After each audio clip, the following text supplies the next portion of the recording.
Hello and welcome to IGNOU BAPSH। तो BPSC 141 Gandhi and the contemporary world का आज हम सेकेंड यूनिट देखने जा रहे हैं, जिसका टाइटल है Gandhi's conception of modern civilization and alternative modernity. तो इस पूरे यूनिट में हम ये देखेंगे कि गांधी जी के अकॉर्डिंग एक सिविलाइजेशन होती क्या है।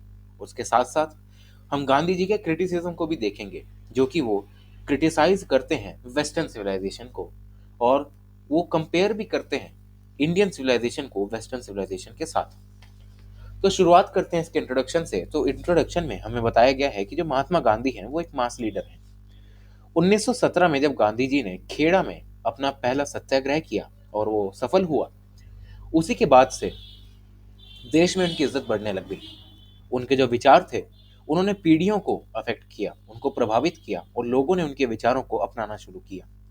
उसके बाद गांधी जी ने अपना एक आइडिया दिया कि कैसे हम एक सेंस ऑफ सिविलाइजेशन अचीव कर सकते हैं भारत में। और उसी के साथ साथ उनके दिमाग में एक चीज क्लियर थी कि जो वेस्टर्न सिविलाइजेशन है और जो इंडियन सिविलाइजेशन है, इसमें बहुत सारे डिफरेंस हैं।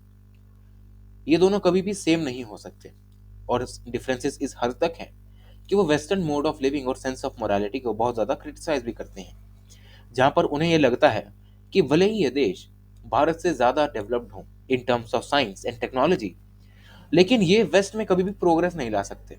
क्योंकि गांधी जी का मानना था कि एक सिविलाइजेशन वो है जहाँ पर मोरालिटी होती है, जहाँ पर रिलीजन होता है, जहाँ पर स्पिरिचुअलिटी होती है, जहाँ लोगों के पास एक मकसद होता है जीने का।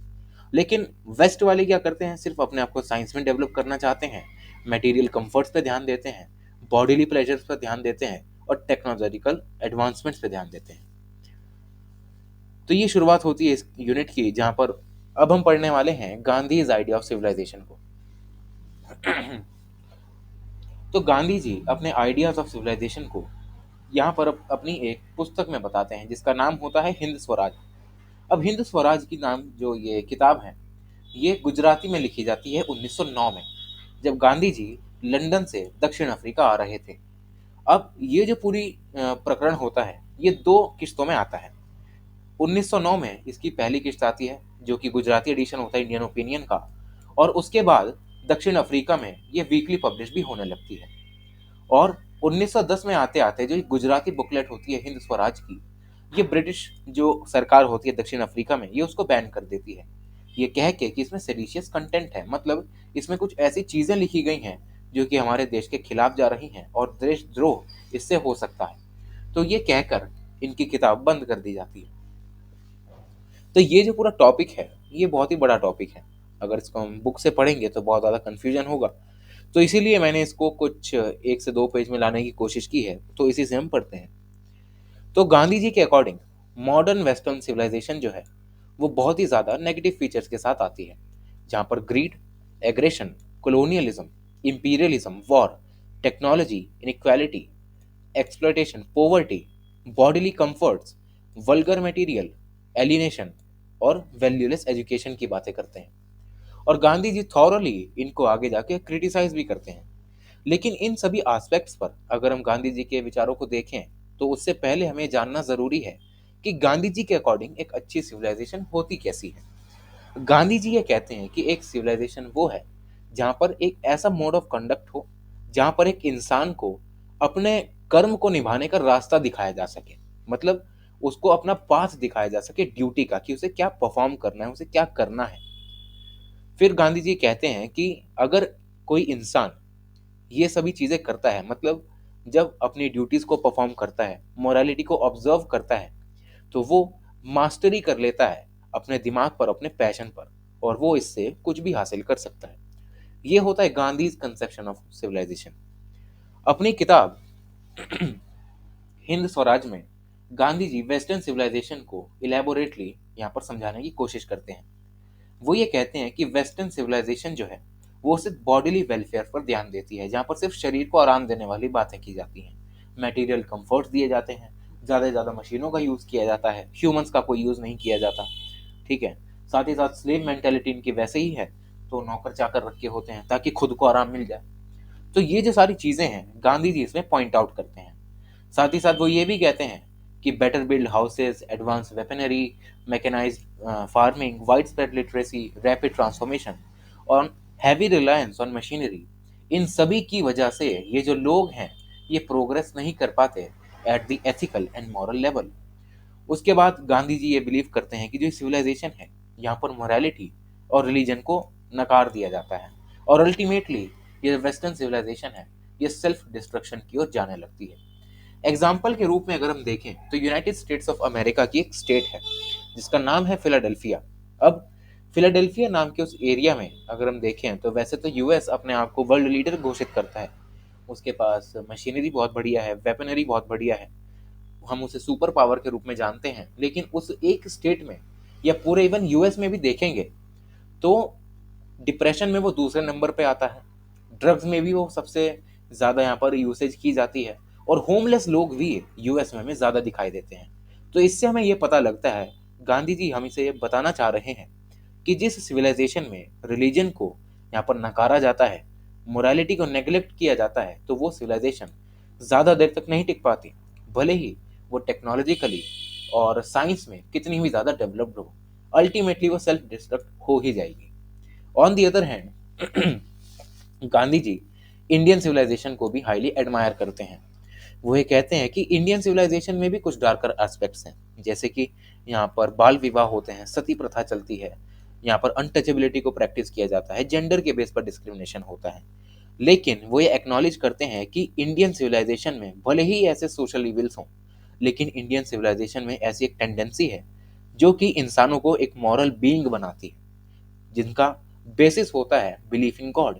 मतलब जो लोग भगवान में मानते हैं और वो मॉरल बीइंग्स अगर वो बन जाएं तो वो अपने आप को इन सभी चीज़ों से एलिवेट कर सकते हैं और इन सभी सोशल इविल्स को हरा सकते हैं। और इसी वजह से गांधी जी ये कहते हैं कि इंडिया इसी मामले में यूनिक है कि भले ही इसकी हिस्ट्री में कितने भी बड़े चैलेंजेस आए हों, लेकिन थ्रू आउट द हिस्ट्री हमें ये दिखाई देता है कि धर्म के रास्ते पे जो भी लोग चलते हैं वो इन सभी सोशल इविल्स होने के बावजूद भी अपने आप को सुधार ही लेते हैं। उसके बाद जो गांधी जी हैं वो लास्ट में एग्जाम्पल के रूप में हमें यहाँ पर दिया गया है कि जैसे कि अगर हम अनटचेबिलिटी की बात करते हैं तो गांधी जी अनटचेबल्स वर्ड जो है वो यूज़ नहीं करते, वो यूज़ करते हैं चिल्ड्रन ऑफ गॉड या हरिजन्स, जिससे कि हमें पता लगता है कि इनका जो विचार है वो कितना ज़्यादा बड़ा है, जहाँ पर ये कलेक्टिवली सबको एड्रेस करने की कोशिश करते हैं एक होल की तरह, मतलब एक कह सकते हैं कि एकजुटता के साथ यहाँ पर सभी को लाने की कोशिश करते हैं।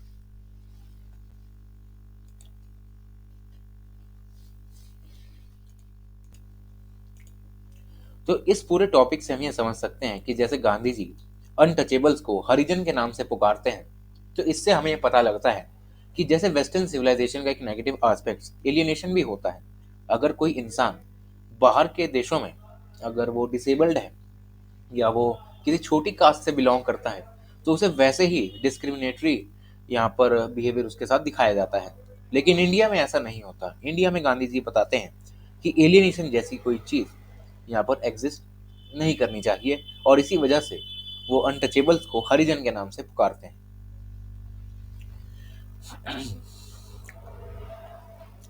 नेक्स्ट आता है modern civilization and loss of India's freedom. अब गांधी जी यहाँ पर हमें बताते हैं कि जो भारतीय हैं वो खुद ही जिम्मेदार हैं खुद ही की यहाँ पर सभ्यता से दूर जाने के लिए। गांधी जी बताते हैं कि जो सभ्यता पहले स्पिरिचुअल हुआ करती थी, जो भगवान के रास्ते पर चला करती थी, आज वही जो सभ्यता है वो मटेरियल रिचनेस की तरफ जा रही है और वेस्टर्न सिविलाइजेशन पर डिपेंडेंट बन रही है, जो कि अल्टीमेटली इंडिया को अंदर से यहाँ पर तोड़ने का काम कर रही है और इसी वजह से इंडिया अपनी आज़ादी खोता जा रहा है। साथ ही साथ वो इंडिया में उस समय पर रहने वाले भारतीय जो राजा महाराजा हैं उनको भी यहाँ पर टारगेट करते हैं, जहाँ पर ये कहते हैं कि इंडियन जो प्रिंसेस हैं उनको भी यहाँ पर हाईली क्रिटिसाइज किया जाता है, ये कहते हुए कि इन्होंने ही ब्रिटिशर्स को एक अपॉर्चुनिटी दी है कि वो अपनी मिलिट्री प्रेजेंस को यहाँ पर एनहेंस कर सकें।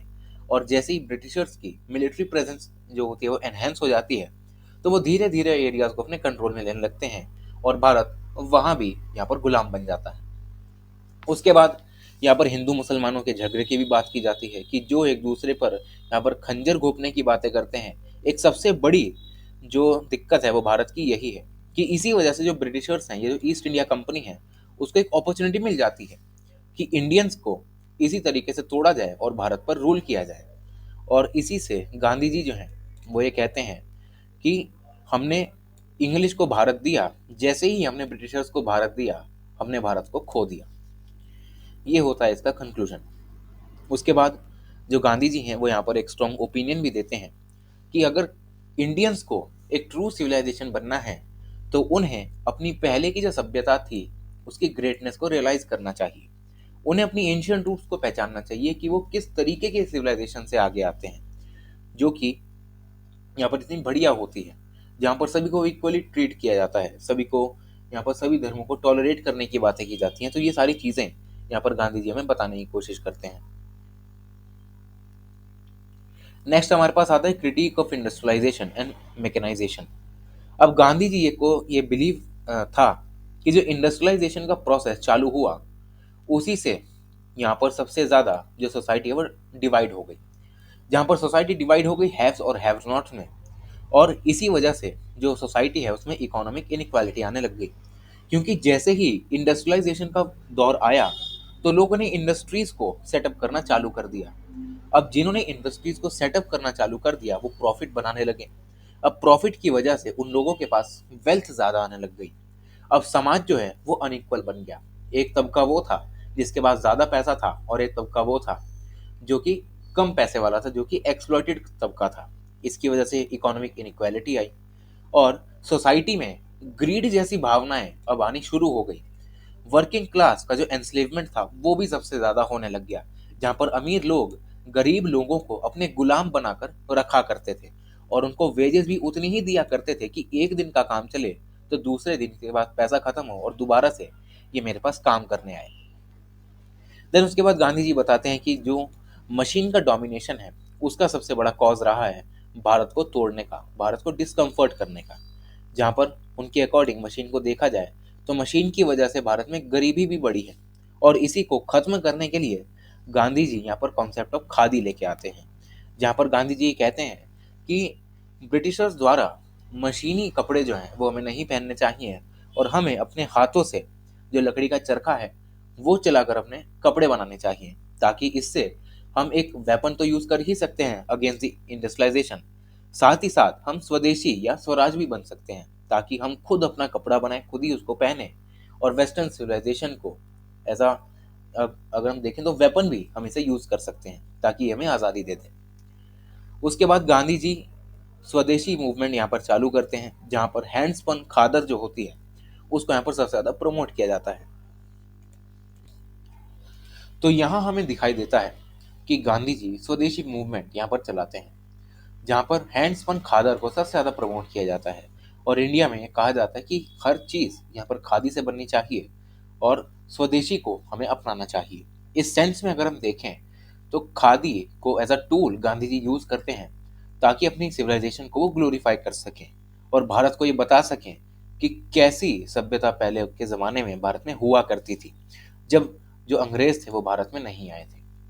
और मिड 1920s में जब गांधी जी एक्टिव पॉलिटिक्स से विड्रॉ करते हैं तब पूरी जिंदगी गांधी जी अपनी खादी के प्रोपोगेशन में ही लगा देते हैं, जहाँ पर गांधी जी इसको एज अ स्ट्रेटजी यूज कर सकते हैं। जैसे कि अब खादी को यूज करते समय जो मतलब जो स्वदेशी मूवमेंट है वो गांधी जी चलाते हैं और इसको as a nation building force use किया जाता है, ताकि भारतीयों को बताया जा सके कि उनकी सभ्यता थी कैसी और वो इससे जुड़ सके। फिर आता है education as a critique of modernity. अब गांधी जी ये कहते हैं कि बेसिक एजुकेशन जैसे ही इंडिया में आना चालू हुई by the presence of Britishers, उसी समय से जो इंडिया है उसने तभी से अपनी जो सिविलाइजेशन है उसको खोना चालू कर दिया। गांधी जी ये कहते हैं कि उनकी अकॉर्डिंग जो बेसिक एजुकेशन है वो एक ऐसा सिस्टम होना चाहिए जहाँ पर रूरल एजुकेशन दी जानी चाहिए, क्योंकि हमारा देश शुरू से ही एक कृषि प्रधान देश रहा है और इसी वजह से गांधी जी यहाँ पर रूरल एजुकेशन की बात करते हैं, हैंडीक्राफ्ट एजुकेशन की बात करते हैं as a medium of instruction. उसके बाद स्पिनिंग एंड वीविंग, ये भी सारी चीज़ें हमें सिखाई जानी चाहिए ताकि जो एजुकेशनल फिलॉसफी गांधी जी ने अपनी दे के रखी है हम उसके बिहाफ पर एक ज़िंदगी जी सकें, जो कि खादी बेस्ड अप्रोच होती है लाइफ की। उसके बाद जो गांधी जी हैं वो यहाँ पर वेस्टर्न सिविलाइजेशन, जो उनका वेस्टर्न मॉडल ऑफ एजुकेशन है, उसको भी क्रिटिसाइज करते हैं, जहाँ पर ये कहते हैं कि ये एक ऐसा सिस्टम है जिसने भारत और उसके अंदर रहने वाले लोगों के बीच में गल्फ क्रिएट कर दिया है, बहुत बड़ा गैप क्रिएट कर दिया है। जहाँ पर जो लोगों के ब्रेन है वहाँ पर स्टिमुलेशन तो होता है, मतलब उनका दिमाग तो चलता है, ब्रेन स्टॉर्मिंग भी होती है, लेकिन रिलीजन बेसिस पर और जो हमारी हैंडीक्राफ्ट की ट्रेनिंग है वो यहाँ पर नेगलेक्ट की जाती है। जिस चीज़ ने, मतलब धर्म ही एक ऐसी चीज़ है जिसने भारत को, हम कह सकते हैं कि एक साथ रखा है, हैंडीक्राफ्ट भी उसमें से ही एक है। एग्जाम्पल के रूप में जब ब्रिटिशर्स इंडिया में आए तो उन्होंने सबसे पहले लोगों को धर्म के नाम पर बांटना चालू किया, और भारत की जो हैंडीक्राफ्ट इंडस्ट्री, जो कि उस समय पर सबसे ज़्यादा पॉपुलर हुआ करती थी, उसको सबसे पहले डिस्ट्रक्ट कर दिया, क्योंकि उन्हें पता था कि यही दो चीज़ें ऐसी हैं जो कि भारत को इतना सर्वश्रेष्ठ बनाती हैं, लेकिन अगर हमने इन्हीं को ही ख़त्म कर दिया तभी हम इस पर रूल कर पाएंगे। और यही चीज़ गांधी जी भारतीयों को बताना चाहते हैं कि जो एजुकेशन सिस्टम है इसने रिलीजन बेसिस को बिल्कुल ही एजुकेशन से हटा दिया है, हैंडीक्राफ्ट की ट्रेनिंग भारत में नहीं दी जा रही है, और इसी वजह से ये सिस्टम को दोष देते हैं कि इसने यहाँ पर जो एग्रीकल्चरल नीड है, जो कि ग्रेटेस्ट नीड है भारतीयों की, वो भी यहाँ पर नेगलेक्ट कर दी है, जिसकी वजह से भारतीय जो हैं वो अब खत्म होते जा रहे हैं। देन लास्ट में हमें ये बताया गया कि despite there opposition, British rule से जो लोग ओपोज करते थे उसको, तो बहुत सारे नेशनलिस्ट इसको रिजेक्ट भी नहीं करते थे। मतलब ये कि कुछ लोग जो है वो इनके एजुकेशन सिस्टम को अपोज करते हैं कि भैया बहुत बुरा, कह सकते हैं कि बहुत गंदा एजुकेशन सिस्टम है, लेकिन कुछ लोग कहते हैं कि ये सही है। At the same time most of the nationalist ये भी कहते हैं कि ये जो ब्रिटिश का एजुकेशन सिस्टम है बहुत ही बढ़िया है और इंडिया इससे मटेरियली एडवांस नेशन भी बन सकता है। लेकिन गांधी जी जैसे लोग दूसरे थॉट के होते हैं, वो ये कहते हैं कि भारत को हमें एक सेल्फ सपोर्टिंग मैकेनिज्म के साथ खड़ा करना है, जहाँ पर हमें सारे इंडिविजुअल्स को इस तरीके से ट्रेन करना है कि उनके दिमाग इस तरीके से प्रोग्राम हो जाएं कि वो बॉयकॉट करें फॉरेन ज्ञान को, मतलब बाहरी प्रभाव को अपने ऊपर कभी भी ना आने दें, और हमेशा वेल इक्विप्ड रहें और अपनी जो जिंदगी है वो आत्मनिर्भर होकर बिता सकें और इंडिपेंडेंट होकर निभा सकें। ये है पूरा unit second. Thank you so much.